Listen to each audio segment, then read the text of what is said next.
NEET और CBSE paper leak घटनार प्रतिवाद रे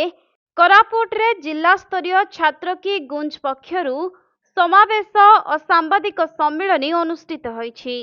तेबे पेपर लीक घटनार उच्चस्तरीय तदंत और दोषी विरोध में कठोर कार्यानुष्ठान दाबी करिसेंति छात्र छात्री। आज आज्ञा आमर जो एनटीए एजेंसीटा जो एग्जाम कंडक्ट करुचे से लीगल तारिका कंडक्ट करू नहीं किंबा जो पेपर लीक बार बार प्रति वर्ष होची तार जगो बोली आमर जतिके आमर देश सारार नीट एस्पिरेंट्स गुड़ाक अच्छे से माने बेकारटारे मेंटालिटी रे आसिकना सुइसाइड करि पकाउछन्ते जाके आमको आमर बहुत दुखर विषय। तो से प्रति टिके सरकार लीगल एक्शन नेले आमे नीट एस्पिरेंट्स गुड़ाक आगो को भलरे एग्जाम दे पारिबु एवं कृतकार्य मध्ये हे पारिबु। कोरापुट स्थित दक्षता और तालीम विकास केन्द्र रे छात्र की गुंज पक्षरु आयोजित समावेश रे जिल्लार विभिन्न कॉलेजर छात्र छात्री जोग देइथिले।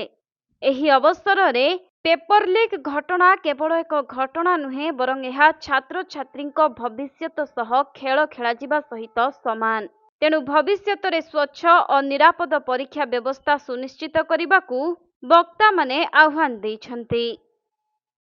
कांग्रेस कमिटी निर्देश रही है जिला कांग्रेस कमिटी तरफ सांबादिक सम्मेलन किसी बुद्धिजीवी किसी छात्र छात्री मानक नहीं आज कार्यक्रम आयोजन करते सांबादिक सम्मेलन जो राहुल गांधी कोटा ठारे जो स्पीच रही है छात्र छात्री मान संबोधन करते नीट छात्र छात्री जो आत्महत्या करते विभिन्न शिक्षा नीति उपर जो प्रश्न सृष्टि करते से शिक्षा नीति उपर छात्र छात्री मानक बुद्धिजीवी मान परामर्श ग्रहण करते कौन करार अच्छी एवं वीडियो माध्यम 10 मिनट जो राहुल गांधी अभिभाषण रही है छात्र छात्री मानक नहीं देशवासी को नहीं ताकि देखु जहाद्वारा सत्यता समस्ते जानवा दरकार अच्छी जे छात्र छात्री मैंने कौ भाया स्थित बर्तमान उच्च शिक्षित हो जो बेकार ही बुलूँ जो मैंने मेधावी छात्र छात्री मैंने आत्महत्या करने को बाध्य होती शिक्षा नीति से शिक्षा नीति उपर समस्त आलोकपात करने समस्त पाखक पहुँचापे आज कार्यक्रम कर। कोरापुटरू सत्यजित महांती रिपोर्ट कोणार्क लाइव।